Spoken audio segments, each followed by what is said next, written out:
बोलने से कुछ नहीं होगा। थाने में रिकॉर्ड है, 40 साल से नागदा में मुहर्रम निकल रहे हैं, आज तक कोई ऑब्जेक्शन नहीं हुआ। आज कैसे पैदा हो रहा है? कहाँ रोक रहा है?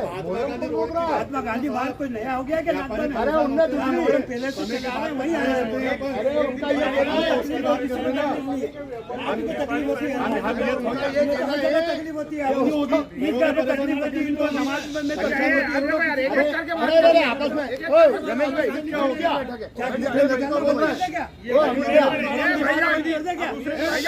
अरे आपस में मत करो यार, अरे आपस में मत करो।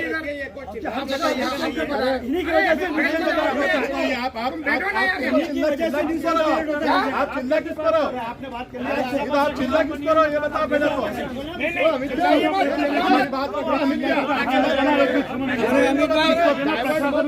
सर मेरा एक मिनट रमेश भाई एक मिनट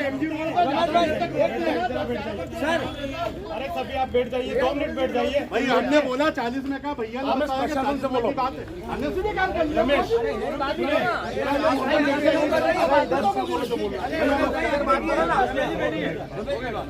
आप भी 2 मिनट बैठिए, 2 मिनट बैठिए। देखिए ये जो मंच है अपनी बात रखने के लिए, यहाँ ऐसा नहीं कि आप इंडिकेट करके किसी तरह से वो एक दूसरे के प्रत्यारोप आप 2 मिनट बैठिए, पूरी बात सुनिए। आप 2 मिनट बैठ जाइए, पहली थोड़ी देर बैठ जाइए, बात रखने के लिए आए और जो चाहिए वो। अरे भाई बात रखेंगे, आप अपनी बात का मौका मिलेगा आपको। आप बेवजह आप बीच में क्यों उठ रहे हो? आप क्या है सर 1 मिनट मेरी बात सुन लीजिए। आज आप मेरी बात सुनो। सभी शांति समिति के हमारे भाई हैं, सब सहयोग देते चले हैं हर त्यौहार को, इनकाम देते हैं। हमारे यहाँ 2 त्यौहार बहुत अच्छे बनते हैं, 40वां और डोल 11, जिसमें 25 से 30 हजार आदमी आते हैं और भाईचारा के साथ। अभी मेरा श्रीमान से निवेदन है कि अभी सिर्फ मुहर्रम की बात कर लो आप, जो मुहर्रम गतिविधि से पूर्व लिखा था वो बात, 40वां की बात अभी स्थगित कर दो। नागदा के मंडी थाने परिसर में सोमवार को शांति समिति की बैठक आयोजित हुई। आगामी मुहर्रम व 40वें पर्व को लेकर और साथ ही शहर में आगामी दिनों में निकलने वाली जगन्नाथ रथ यात्रा को लेकर प्रशासन ने शांति समिति की बैठक रखी गई। इस बैठक में सभी आयोजनकर्ता व शहर के प्रमुख लोगों को आमंत्रित किया। इस बैठक में मुहर्रम व 40वें और जगन्नाथ यात्रा के संबंध में यातायात व अन्य व्यवस्थाओं पर चर्चा हुई। साथ ही शासन द्वारा तय गाइडलाइन के अनुसार आयोजनकर्ताओं को दिशा निर्देश भी दिए गए। इस शांति समिति की बैठक में कुछ देर हंगामे की स्थिति भी निर्मित हुई, लेकिन प्रशासन ने बीच बचाव कर मामला शांत किया। इस बैठक में एसडीएम सत्यनारायण सोनी, सीएसपी ब्रजेश श्रीवास्तव, तहसीलदार मुकेश सोनी, थाना प्रभारी अमृतलाल गवरी, उप निरीक्षण जितेंद्र पाटीदार, नीलेश पंचोली, डॉक्टर गौरव पटेल, ललित दास, सुरेश मालवीय मौजूद थे। पहले क्या होता था कि आबादी कम थी, कम लोग निकालते थे। अब आबादी बढ़ गई है। ताजिए के अंदर जो होता है मन्नती ताजिए होते हैं, मान के होते हैं, माने जाते हैं। मान के अंदर ताजिए बढ़ जाते हैं, 5 से 10 हो जाते हैं, 8 हो जाते, जिसकी मान पूरी हो जाती है। उसका चाल समारोह निकाला जाता है, ना कि चाल समारोह किसी को परेशान करने के लिए निकाला जाता है। परंपरागत पिछले जहाँ तक मुझे मेरे पैदा होने के पहले से चला आ रहा है। परंपरागत किसी को कोई परेशानी, हिंदू धर्म भी उसको मानता, मुस्लिम भी मानता। लेकिन कुछ लोगों ने बताया कि इस रोड पे या वहाँ पे या यहाँ पे पहले ही सूचना दे देते हैं कि हम यहाँ से यहाँ इतनी बजे निकलेंगे। ये काम प्रशासन का होता है कि वो रोड, अब अगर आबादी बढ़ गई है, ट्रैफिक बढ़ गया, तो रोड को डाइवर्ट प्रशासन करे, ना कि ये हम किसी को परेशान करने के लिए करते हैं। हमारा जो कार्यक्रम है 3 दिन का रहेगा, जो आप सबके बीच में बता दें हम। पहले दिन ताजी हमारे बाहर आते, लेकिन बड़े साहब मस्जिद तक आते हैं आधे घंटे के लिए, आधे घंटे बाद वापस चले जाते हैं वो अपने मुकाम पर। दूसरे दिन सब दूर के ताजिए, चाहे वो कालिया रोड का हो, बिरला ग्राम का हो, नई दिल्ली का हो, टावर के यहाँ का हो या मिर्ची बाजार का हो, सब ताजिए मिर्ची बाजार के अंदर आ जाते हैं। देखिए विषय वस्तु पूरी आप सुने नहीं, पूरी विषय वस्तु सुन लीजिए। जिस संदर्भ में बैठक हो रही है, संदर्भ के बाद डिस्कशन कीजिए। आपको बिठाया इसलिए कि कोई जो चीज अगर आ रही है तो उस चीज को किस स्तर पर किया जाए। आरोप प्रत्यारोप करने वाली कोई बात नहीं है ना। जो आ रही है चीजें, आप बैठे, अगर अभी केवल मुहर्रम वाली बात हो रही तो अपन मुहर्रम के संदर्भ में जा रहे हैं। सर बैठे हैं, सीएसपी साहब बैठे हैं, एसडीएम साहब बैठे हैं। आप अपनी बात रखिए। पहले से ही सभी निर्धारित गाइडलाइन प्रशासन ने कर रखी है आप लोगों के लिए। सभी एक कोई त्योहार नहीं है, हर प्रत्येक त्योहार, प्रत्येक जुलूस के लिए एक गाइडलाइन प्रशासन निर्धारित कर रहा है और उसी संदर्भ में बात कर रहे हैं। तो अपनी बात को बारी बारी रखिए और ऐसे मत रखिए कि यहाँ पर किसी तरह का आप वो एक दूसरे पर आरोप प्रत्यारोप रखिए। आप रखिए और अगर जो चीज आ रही है सर आपको सारी चीजें बताएंगे, उसके बाद फिर जो चीज आती है उस पर डिस्कस कीजिए। ऐसे ऐसे नहीं कि आप पहली बात तो सुनो भाई, फोरम का इशू खत्म कर नहीं मुहर्रम का इशू है। देखो मेरा ये कहना है, आप एक एक करके अपनी बात बताओ और हमको बताओ ना। फिर हम एसडीएम साहब सुन रहे हैं आपकी बात, हम सुन रहे हैं, टीआई साहब सुन रहे हैं, तहसीलदार साहब सुन रहे हैं, हम आपस में बात करने के लिए, पर आपस में आप एक दूसरे की बात को कि नहीं ऐसा होता। 35 साल जो अहमद हुसैन हाजी साहब इंतकाल कर गए, मम्मू चाचा के लड़के, वो संभालते थे जब से वो रूट वहाँ तक का है। मतलब ये नूरानी मस्जिद वाला हाँ, नूरानी मस्जिद और वाला, मदीना वाला, मदीना वाले और ये सब ताजी है। ईदगाह के पीछे जो है मोरवाल साहब का मकान, वहीं पे ठंडे होते हैं सालों से। 40 से भी यही होते हैं। मोहर्रम की भी नाले के इधर, हाँ हाँ, नाले के इधर ही आपका जो मीना नागदा सिर्फ मोहर्रम के जो बड़े साहब है वही सिर्फ टावर तक जाते हैं सालों से। वहाँ पे भी भाई साहब एक ऐसी एक समस्या है, ये सारे मुहर्रम इकट्ठे हो जाते हैं। ये भाई भी हमारे मोहल्ले में रहते हैं, वहाँ पे जो आने जाने का एक मुख्य मार्ग है, जैसे मेरा भी घर वहाँ है, वो अन्य लोगों के घर है, उस मुख्य मार्ग पे आवागमन बिल्कुल अवरुद्ध हो जाता है और निकलने की जगह भी नहीं मिलती। उसकी हम क्या गाइडलाइन करेंगे? जहाँ पे ठंडे होता है वहाँ 1 से 1.5 घंटा लगता है। हमने मान लिया ना साहब, अगर मार्ग अवरुद्ध होगा तो हम आपको मेन रोड पे 11 बज जाती है साहब, मेन रोड पे। आप कैमरे भी लगे हुए, आप खुद देख लेना। नहीं, प्रशासन भी देखेगा ना, ऐसा नहीं है खाली मेरे को। हमने तो हमारा विषय बताया था कि ये परेशानी है वहाँ। अच्छा, उसके बाद भी अगर इनका कहना है कि 8 बजे अगर हो जाता है तो प्रशासन के नजर में रहेगा सारा काम। मेरा निवेदन है, मुहर्रम कमेटी वालों को भी ये ध्यान रखना चाहिए कि उनकी जो लीड है, जो मुहर्रम से कनेक्ट करके प्लग तक जा रही है, उसमें कहीं कट नहीं। बरसात का मौसम है, नीचे पानी रहता है पूरे मुहर्रम में, और उसमें करंट होकर के हादसा हो सकता है। इसलिए या तो ये केबल बांस के ऊपर रखे, ऊपर हाइट पर, या उसको चेक करके लगा करके रखे। एक दूसरा, प्लग जो लगे हुए नगर पालिका के, उसमें एक मुहर्रम वाले ने वायर लगा दिया, दूसरे ने फिर लगा दिया, तीसरे ने फिर लगा दिया। अब वो खींचने में एक गैस निकल गया और अर्थ नीचे टच हो गया, वो स्पार्किंग होकर के करंट होकर के खंभे में उतर जाता है। तो जो भी कनेक्शन ले रहे हैं मुहर्रम वाले, वो पिन का उपयोग करें, खुले तार उसमें नहीं लगा कम से कम, ताकि कोई हादसा नहीं हो, कोई एक्सीडेंट नहीं हो, पोल से करंट की व्यवस्था न बिगड़े। मुहर्रम का अंत में जो मामला है नदी वाला, नदी पर जाते वक्त जो कदमी मुहर्रम है, वो बच्चों को कम से कम यहाँ से आगे साथ में नहीं ले जाए। और नदी के पास लाइट की व्यवस्था नगर पालिका कर देगी, एक आध हेलोजन लग जाए, ताकि ये मुहर्रम अगर रात में ठंडे करते हैं तो वहाँ पर दिक्कत नहीं आए, और सुबह जाते हैं तो कोई दिक्कत ही नहीं। लेकिन नदी के साइड में कोई बच्चे नहीं जाए। जो भी अपनी समस्या या जो भी अपनी शर्तों का जिक्र करेंगे, उसका अवलोकन करने के बाद साहब जो चीज़ समझेंगे उस पर निर्णय लेते हुए अनुमति की शर्तें बताएंगे। इसमें ताजिए, अखाड़े, जुलूस वगैरह के जो मार्ग हैं, ये सब CCTV से कवर होना चाहिए। तो इसमें अपने अधिकतर सभी कवर हैं अपन, और बाकी भी के लिए भी आयोजक गणों को भी और अपने स्तर पे भी अपन प्रयास करेंगे कि वहाँ पूरा कवर रहे। इसमें जो जुलूस, अखाड़े, ताजिए निकलने वाले हैं, इसमें वीडियोग्राफर स्वयं आयोजक गण को अपने रखना पड़ेंगे। ये आयोजन के स्थान और आयोजन में सम्मिलित होने वाले व्यक्तियों की संख्या के ऊपर डिसाइड करेगा। अगर 200-300-400 लोग हैं तो एक वीडियोग्राफर होना चाहिए, अगर 1000-1500 हो गए तो कम से कम 2 होना चाहिए। आप बताना पड़ेगी ऐसे वॉलंटियर्स रहें जिनका कोई आपराधिक रिकॉर्ड ना हो। उनका वेरिफिकेशन आप टाइमली हमको वॉलंटियर्स की सूची दे दो, हम उसमें उसका देख लेंगे कि हाँ भाई इनका कोई आपराधिक रिकॉर्ड तो नहीं है।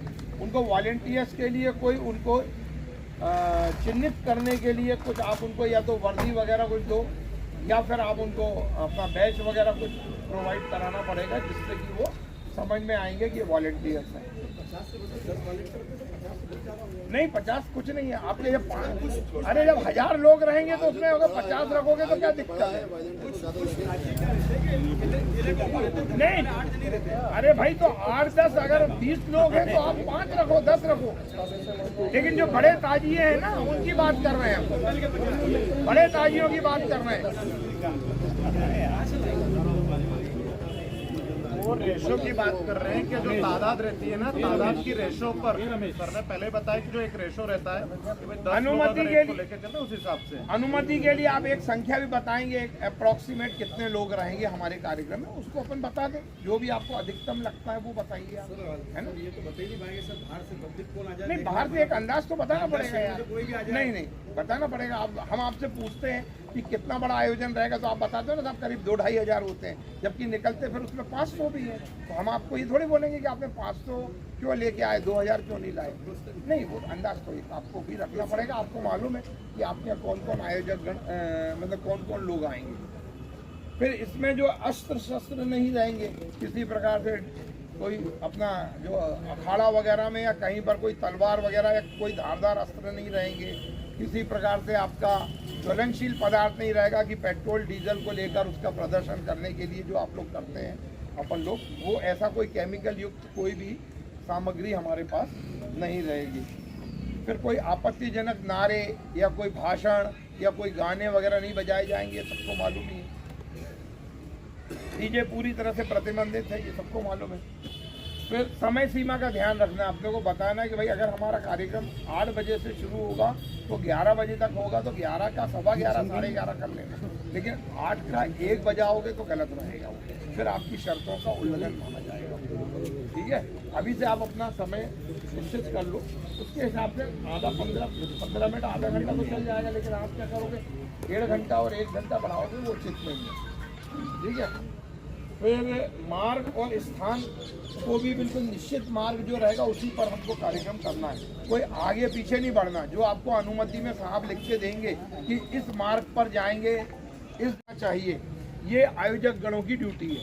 ये आयोजक गणों की ड्यूटी है कि जो उनके साथ में जो भी आप क्या बोलते हैं जनरेटर वगैरह लेके चलते हो, उसको सही वायरिंग रहे, कहीं कटी फटी ना हो। जैसे वो भाईजान बता रहे थे अभी कि उसमें अगर बारिश का समय अगर कुछ स्पार्किंग हुई, कोई आग लगी करी, तो इसके लिए आप स्वयं जवाबदार रहोगे।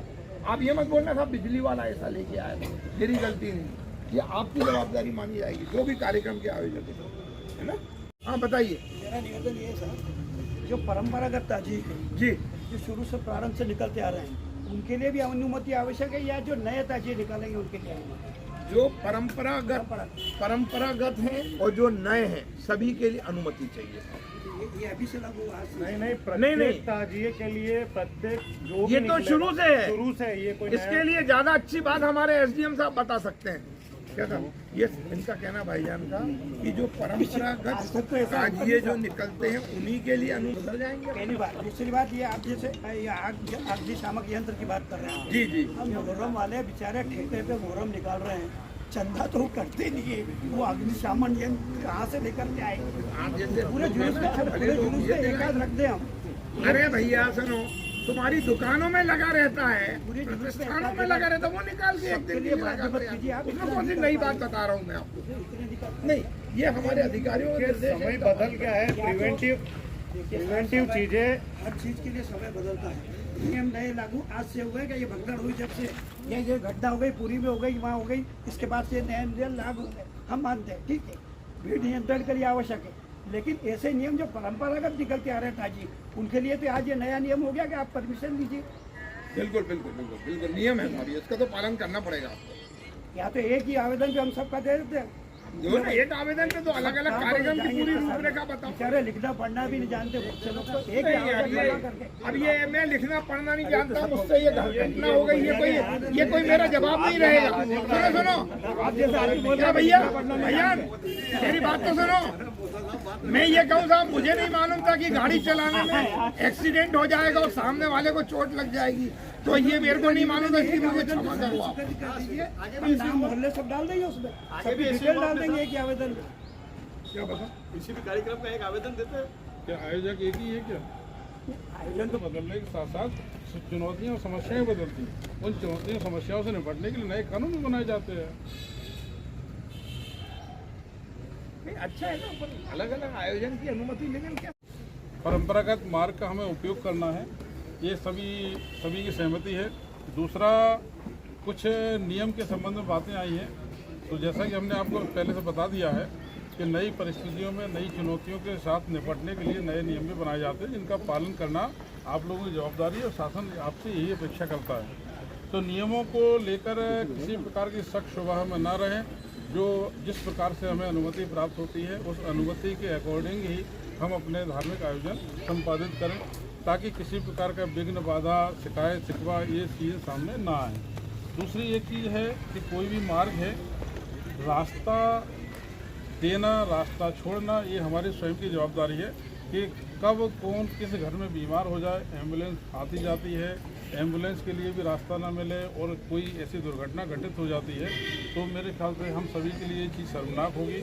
तो भले ही हमारा आयोजन है, जो हमारा आयोजक मंडल है, आयोजक मंडल के साथ साथ हमारे जो वॉलंटियर्स रहेंगे, वॉलंटियर्स के लिए भी हमारी यही अपेक्षा रहेगी। वॉलंटियर्स इसीलिए रखे जाते हैं ताकि अगर इस प्रकार कोई बात आती है तो वॉलंटियर उस व्यवस्था को बनाने में प्रशासन का सहयोग करेंगे। बाद बाकी आप सभी का धार्मिक आयोजन है, आप बिल्कुल खुशी खुशी मनाएंगे और किसी प्रकार की शांति अशांति उत्पन्न नहीं होगी, हम इससे अपेक्षा करते हैं। मुहर्रम को लेकर हमारी बात इसमें हो गई है। जो हमारे दूसरे आयोजन हैं, दूसरे आयोजन के संबंध में हम चर्चा प्रारंभ करते हैं। पुराना बस स्टैंड, वहाँ से हिम्मत के पंप के सामने से होता हुआ, अशोक टाकीज के वहाँ से होता हुआ आदिकोट हमर समाज धर्मशाला पे समापन। लेकिन कुछ व्यवस्थित करना हम आपको लिखित में भी दे देंगे, हम आपको लिखित में भी निवेदन कर लेंगे, लेकिन आप एक बार उसको करके और पीछे की एमपीपी गाड़ी अवश्य चल जाओगे। चुनने की लाइन की जरूरत क्या है हर आयोजन में? इससे श्वास रोगी चूल्हे की लाइन सब बंद कर देना चाहिए। लाइन डली हुई है, पूरे घर वाले पानी डाल के दो चुनने की लाइन और वो छीके जाता है। सफेद पट्टी डाल रखी ऑलरेडी पूरी नगर पालिका। तो जब सफेद लाइन तो बंद ही होगा। पट्टे डल गए, ऑलरेडी पक्के पट्टे डल गए, अरे ऐसे आप डाल दो ना, मोहल्ले वाला आता है पानी दो देता है और उसमें नहीं डालना ना। हाँ दरअसल देखिए चूल्हे की लाइन इसलिए डालते हैं कि रूट क्लियर रहे सब लोगों को। क्या रहता है पता नहीं रहता ना किधर से किधर जाना है, परेशानी ये नहीं पता है, इसलिए वो चूल्हे की लाइन डाल देते हैं ताकि सबको पता रहे किधर जाना है। नियम बता दो, तोड़ने वाले पे कार्रवाई भी करे। एक तो कार्रवाई होगी, नजीर बना के जाया। नहीं कार्रवाई भी होगी, बस हम डीजल नहीं लगाएंगे ये कह रहे हैं आपसे, लेकिन एक ध्यान रखें आप, ठीक है? आप और जो कहेंगे हम वो सब कर देंगे, लेकिन सब पे लागू होगी। बिल्कुल 100% लागू। और कुछ तो नहीं। अच्छा इसमें बैंड कितने रहेंगे? 2 बैंड और झांकी वगैरह भी रहेगी। रथ आएगा बहुत बड़ा था, इस्कॉन का रथ आएगा पूरा। शांति समिति की बैठक आयोजित की गई थी, जिसमें हिंदू और मुस्लिम दोनों ही समुदायों के प्रतिनिधि शामिल हुए थे। इसमें मुख्य रूप से मुहर्रम और जैन समाज का एक कार्यक्रम है। साथ ही 13 तारीख को रथ यात्रा का आयोजन किया जाना है। इन तीनों बिंदुओं पर चर्चा की गई है। शासन की ओर से जो हमारे वरिष्ठ अधिकारियों के नए निर्देश थे, उन नए निर्देशों का यहाँ पे सभी को अवगत कराया गया है और ये अपेक्षा की गई है कि सभी समुदाय के व्यक्ति अपने अपने आयोजन के समय उन निर्देशों का पालन करेंगे। साथ ही आयोजन के समय में सभी प्रतिनिधियों को बताया गया है कि आयोजन को व्यवस्थित बनाए रखने के लिए अपने वॉलंटियर्स नियुक्त करें तथा वॉलंटियर्स को समस्त निर्देशों को भली भांति उनको अवगत कराएं ताकि